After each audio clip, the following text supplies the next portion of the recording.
নমস্কার বন্ধুরা, আপনাদের সামনে নিয়ে এলাম নতুন একটি রেসিপি। তো আয়োজন দেখে তো আপনারা নিশ্চয়ই বুঝতেই পেরেছেন আজকে আমি কি রান্না করতে চলেছি।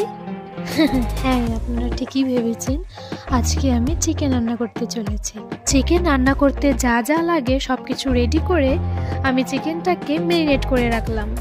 যেই সব মশলা আমি ইউজ করেছি সেগুলো আপনারা স্ক্রিনেই দেখতে পাবেন। তেল গরম হয়ে এলে তাতে তেজপাতা, শুকনো লঙ্কা, সাদা জিরে, কুচনো পেঁয়াজ, রসুন, লঙ্কা ও আলু ছেড়ে দিলাম। এরপর ম্যারিনেট করে রাখা চিকেনগুলো কড়াইতে ছেড়ে দিলাম। এই সময় গ্যাসের আঁচটা একদম মিডিয়াম রাখতে হবে। সুসেদ্ধ হওয়ার জন্য কড়াইটা ঢেকে দেবেন। এরপর হালকা নেড়ে তাতে জল দিয়ে ফুটিয়ে নিলেই আজকের এই চিকেন তৈরি। বন্ধুরা, চ্যানেলে নতুন হলে অবশ্যই সাবস্ক্রাইব করবেন।